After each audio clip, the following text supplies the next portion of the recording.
Yes, welcome to an interview session with officials of the National Population Commission (NPC) from Abuja and from Delta State, the branch of the NPC. I have here with me Sir Richard Odibo. He is the NPC Federal Commissioner representing Delta State in Abuja. And we also have here with him Mr. Loto B. Patrick. He is the State Director of NPC in Delta State. So, gentlemen, you are welcome to this interview session.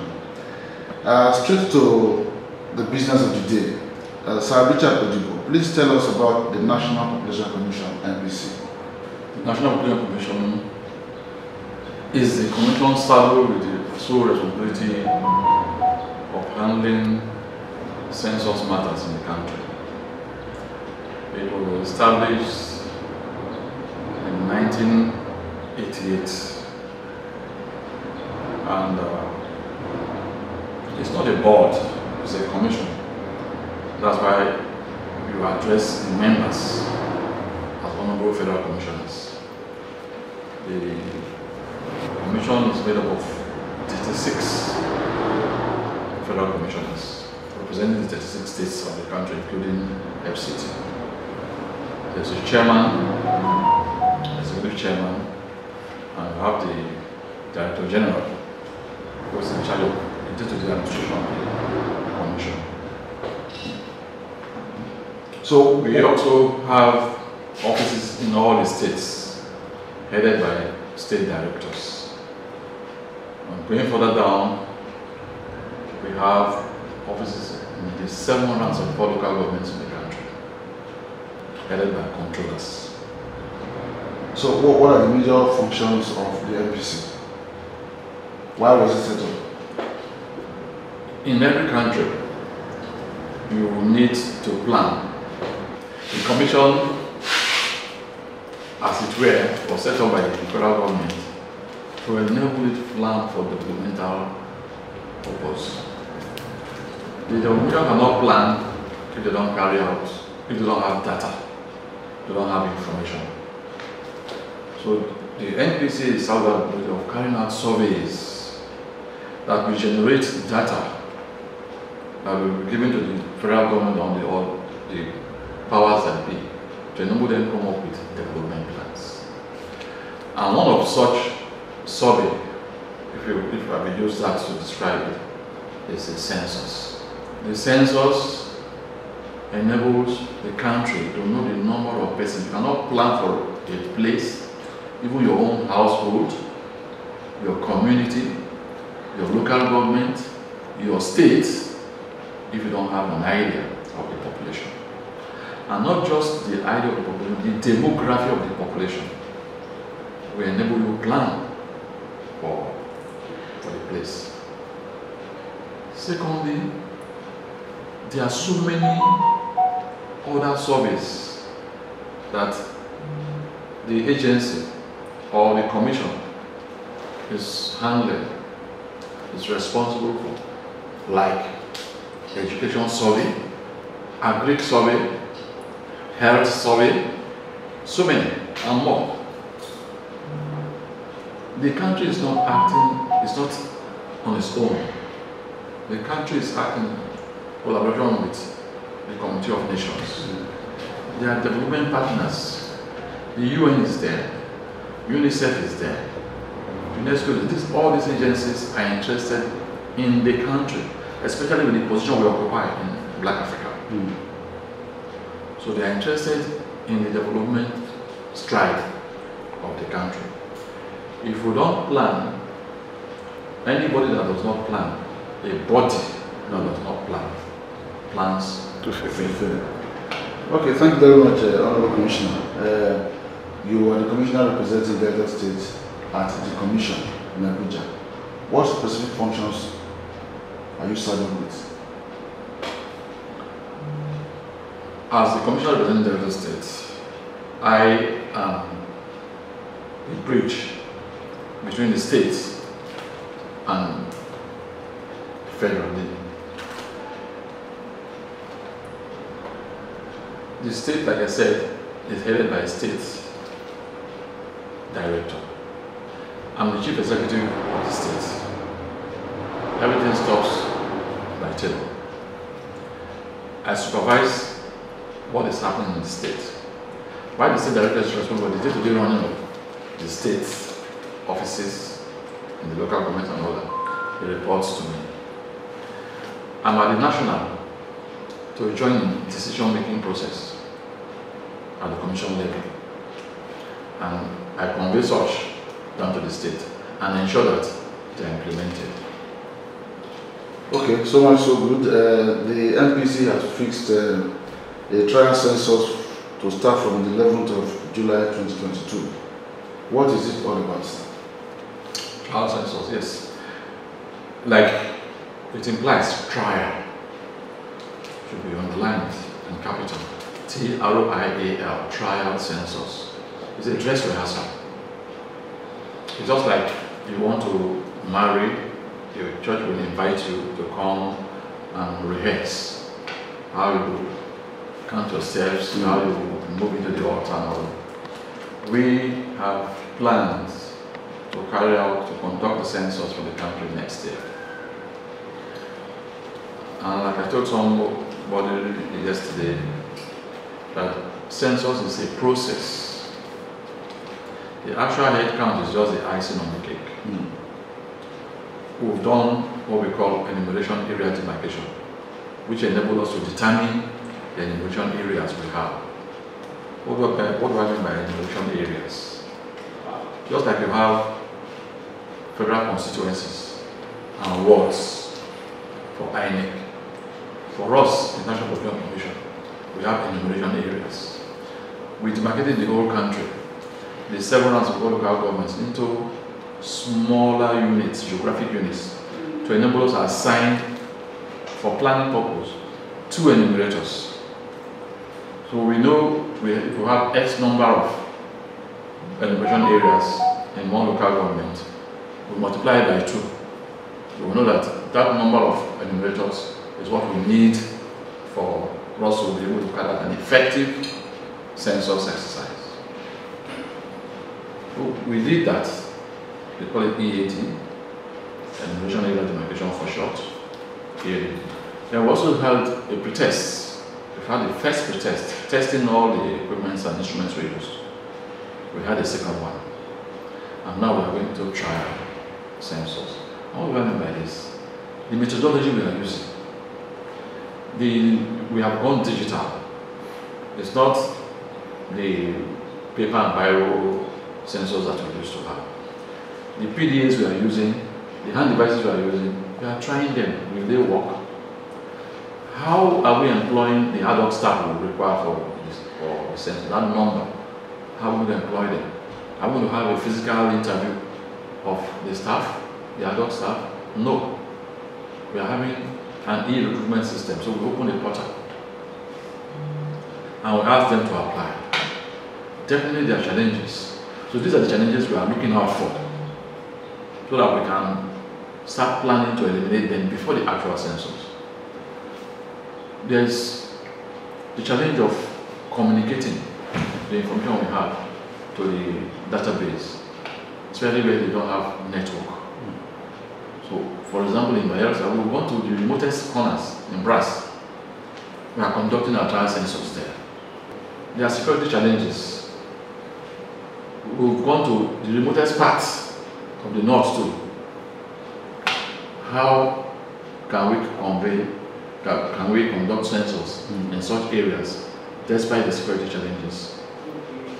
Bandits appear every now and then in such areas. We are there. So let's talk about preparations. Are you good to go in terms of logistics? Until after the trial census, we will look at the reports that we'll receive. I'm talking about trial census now. Are you ready to go out? Oh yes, we are ready. We are just crossing our T's and dotting our I's with the functionaries within the next 12 days. Thereafter, they will be dispatched to the different locations. Are you very satisfied with your level of training? Oh yes. a lot of them have gone, 90% of the functionaries we have gone through the trainings we have been conducting even during the time of EAD. And there's really nothing different. It's just that there are different stages and there are different equipment. And the equipment we're using now, they are familiar with it. The few new hands we have, we also want to try it with them. Because definitely the ones we have trained relatively will not be enough for the main event. So we've recruited some new persons. Let us see their level of education, their level of understanding. We have facilitators that are trying to put them in the right perspective. Let us see how they'll be able to understand the whole process and how they're able to conduct what we want them to. Okay, you just said that the actual census is coming up 2023. So before you said that, I'm sure the president of the Federal Republic of Nigeria, President Muhammad Buhari, must have given approval for that. Has he done that? Yes, we were actually planning for 2022. Okay. Despite all the challenges. But when we went, when the last meeting they had, the Council of State had, they looked at all the issues raised, all the fears expressed, and they came up with the decision that it should be conducted after the election. After the general election? After the general election, in March. So between the election in March and April, the census will be conducted. Between then and the inauguration of the new executive that will be coming, the new government that will be coming in, the census will be conducted. So, talking about fears, one of the major fears in everybody's heart in Nigeria is the state of insecurity in the country. Do you think within this atmosphere, the MPC will be able to conduct the trial census successfully and also the actual census in 2023? Yeah, thank you very much. That is a very topical issue that is interesting to us and a little bit annoying to us. But who are we to be annoyed? We have to continuously try to convince the persons that are expressing such fears. The insecurity situation today we have is not limited to Nigeria. It's all over the world. Before you came in now, I was watching the telly, and they found about 40 bodies in a truck in a state in America. 40 dead bodies. In America, and other parts of the world, I'm just using America as an example. There are shootings every day. Shootings in schools, shootings in public malls, killings everywhere. But governance goes on. The act of governance goes on.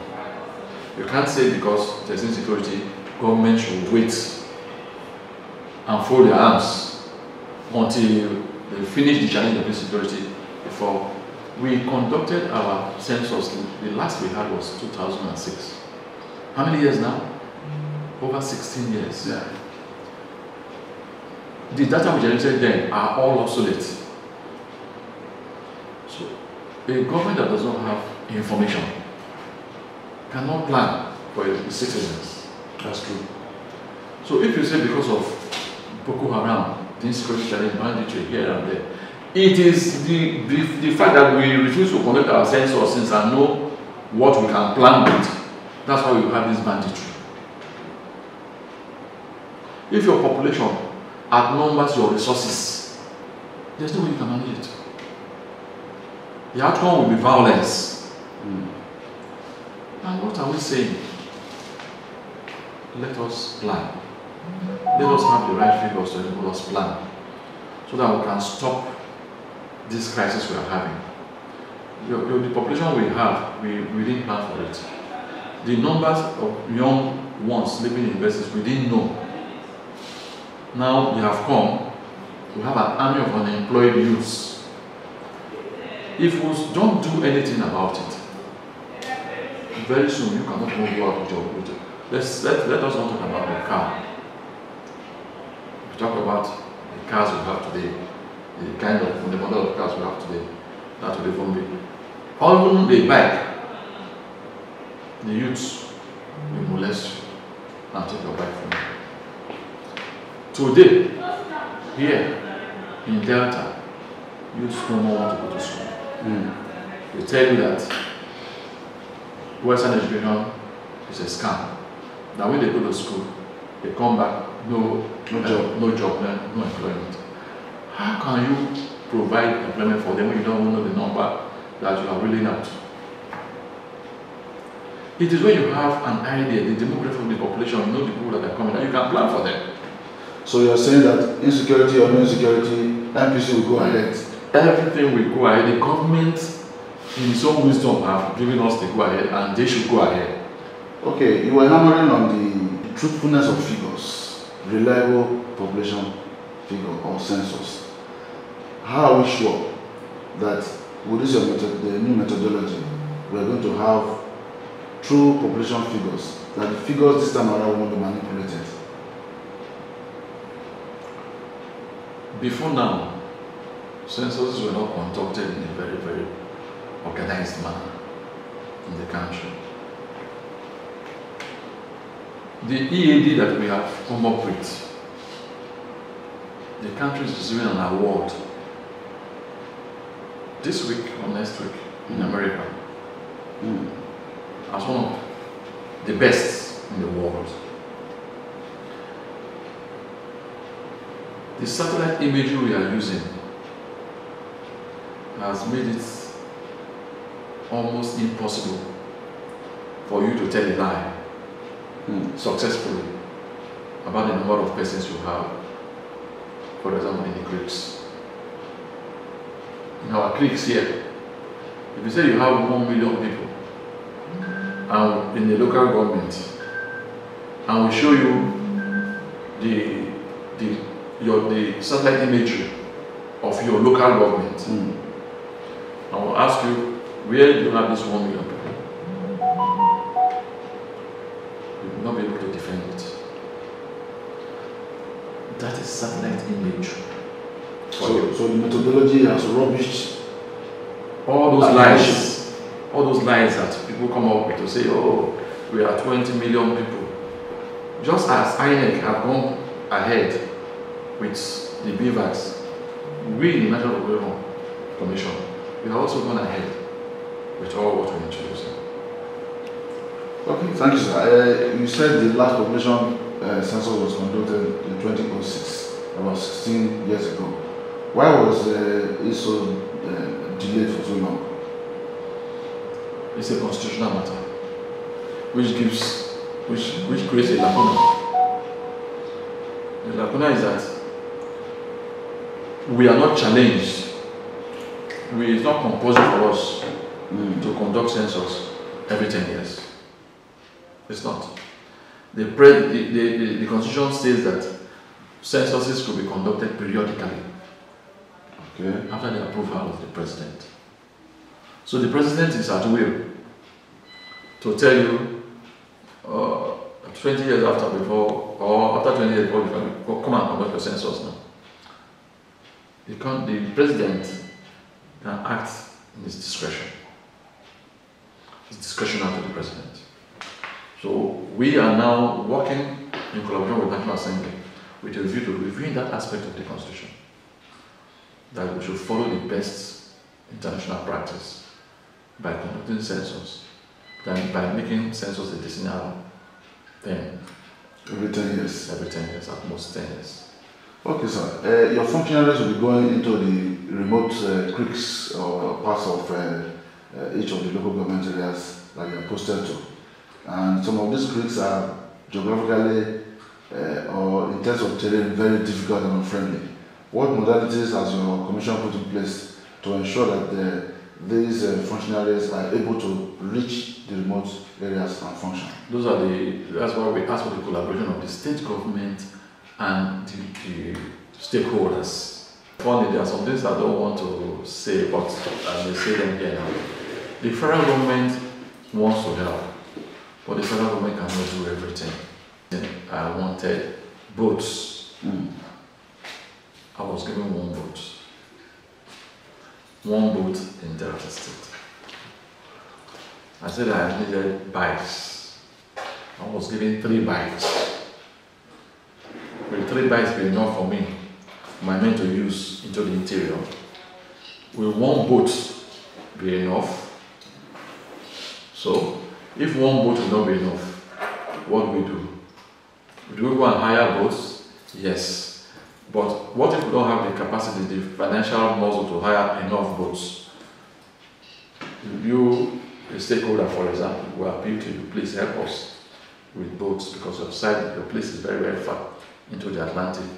Enable us, our functionaries, to get there. And when they get there, some of them will use life jackets and some have water phobia and all that. So please ensure that they are safe. There are some places we are using gunboats through the help of the state government to ferry our functionaries across some places. While some places that you have bikes, when the bikes are passing through the bush path, you may meet the bad boys. They may snatch their bags that contains the PDA. And even the bike. And maybe possibly the bike, the biker. So these are the security challenges we are having. And that's why we are trying it.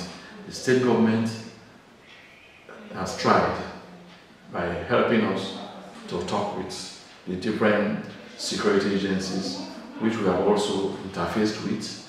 They are all helping. Even my office in Asaba was robbed recently. My air conditioner was taken. So we met with the civil defense, for them to provide us security services in our offices, because we will be having a lot of equipment down to the local government. Okay, sir. The need has just arisen for me to ask some questions from the state director. But before then, I just want to ask you. I'm surprised that you're saying that the state government is helping. It's has come up with great assistance. You are an APC politician, even though you are appointed as a federal commissioner. How come the PDP-controlled Delta State government is giving you so much assistance when the governor knows you are from APC? Thank you very much. It depends. When you are, I was appointed by President Muhammadu Buhari, and I'm grateful for giving me the opportunity to serve. But as a federal commissioner today, I know that I'm serving the whole of Delta State. I'm not being political about it.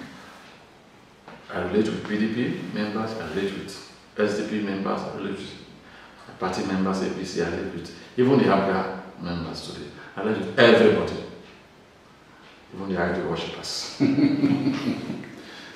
Okay, State Director, sir, you are like a connecting rod between the federal commissioner and the state government. How have you been doing that? The federal commissioner and the state, not state government. Okay, and the states. He's my principal. Are you getting me? Of course.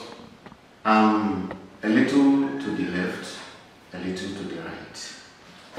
Are you getting me? So I'm between the executive and the civil servants. So no matter all decisions maybe you want to take, he must give approval as the Honorable Federal Commissioner.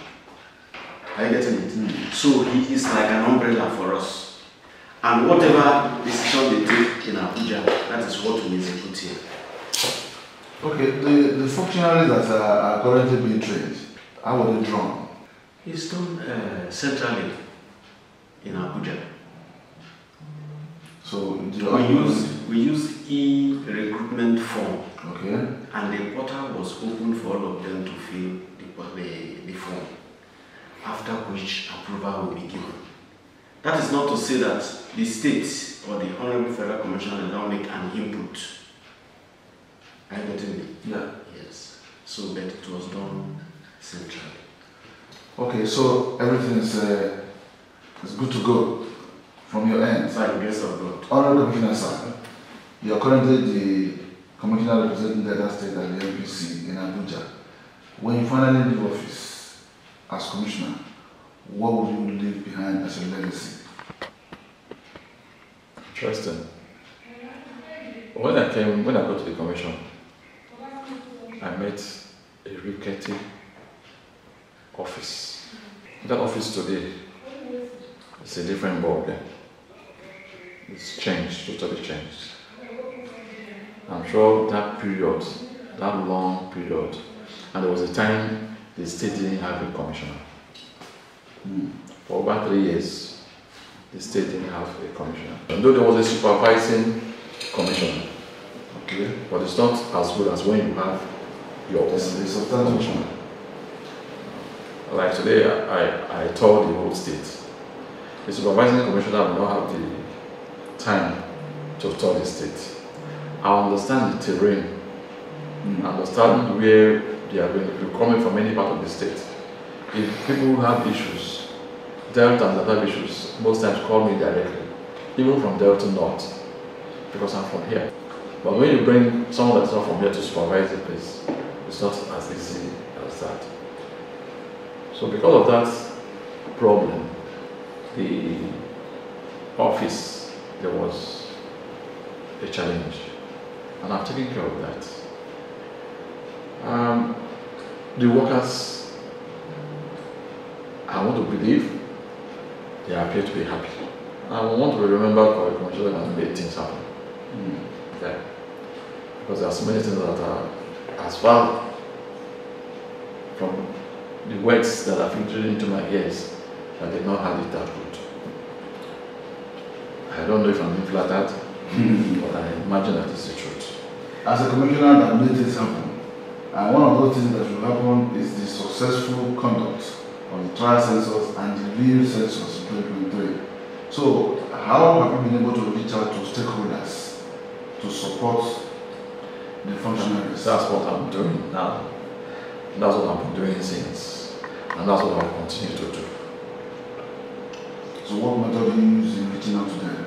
It's advocacy, engaging them, creating town hall engagements.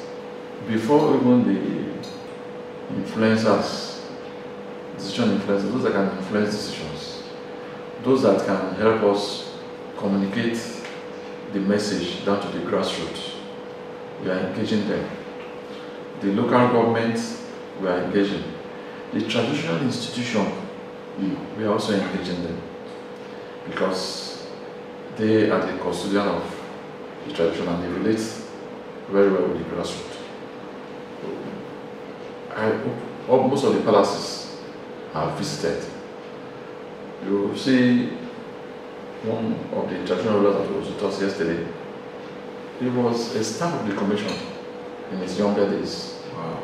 So today he's in the council of the traditional council of state, right? Or what do you call it? Yes, yes. The second vice chairman. And the second vice chairman. I'm privileged and lucky to have him. So I invite him from time to time. Our host community yesterday, the traditional ruler was there. He came with him. Normally, I'm supposed to go to his palace before I go come into the community. But he was there to see what was happening. In the three senatorial districts, I visited more than half of the palaces in each of the senatorial districts. In Central, I've done that. In South, I've done that. In North, I've done that. I intend to do more. So you intend to do more, and one of the middle stakeholders that will help you to let the people know what more you are doing at the media. How cordial is That's what I'm engaging you you now. You are our partners in progress. Please, I want to appeal. Remove politics from this. I'm here for everyone. Don't talk to me as an APC politician, no. Yes, the APC government, because an APC government, the APC government have to appoint their members. I'm an APC member. But having been appointed, I stand for all. So let you media men, stop asking political questions. Stop casting doubts or aspersions in every one of our actions or inactions. We may make mistakes as human beings. We'll correct such mistakes. Draw attention to such mistakes. We'll correct them. We want you to see yourselves as partners in progress. We want you to see yourselves as those that helped this crop of members of the National Public Commission to achieve the feats that we've not been able to achieve. Apart from the media, there are other stakeholders, community leaders, leaders of thought and all that. You have been meeting with them. What message do you have for them right now in terms of assisting the NPC to achieve its objectives? They should help us take it to the grassroots, to every nook and cranny, that census is important, that it's important to be counted, that they should even encourage their children to register their children. They should also inform us in case of deaths. These are records we are gathering. In our offices, if your child, a child that is born to you by your wife, between age 0 to 18, if that child is not registered, that child cannot be accounted for, cannot be planned for by the federal government. In short, the child is not a Nigerian citizen. If you have an adult child, 18 and above, has not been registered with the National Public Commission, let him or her go and get an attestation form, fill it, and get the attestation. You will meet it in front when you're about to travel internationally or do one thing or the other. They will ask you for your birth certificate from National Population Commission. Don't wait till that time that you need it before you go for it. Go for it now. In one of the town hall meetings, some community leaders who attended told you what you should tell your functionaries in terms of what they should do and what they shouldn't do. What warning or advice are you giving to the functionaries using this media? I've advised my functionaries to ensure they listen to the community leaders. There are places of interest to the community that may be restricted to strangers. They should not move without the consent of their guides. We've asked the community to provide guides for us. We give them stipend. It will not be good for a stranger to come into a community and be moving around without opening his way around. So we ask these guides to help us. And I advise my functionaries to listen to their guides. Thank you very much. That is the much we can take on this interview session with the Honorable Commissioner, Federal Commissioner representing Delta State at the National Population Commission in Abuja, talking about Sir Richard Ojubo, ably supported here by the Delta State Director of NPC, Mr. Lotobi Patrick, the State Director of NPC in Delta State. Gentlemen, thank you very much for granting us this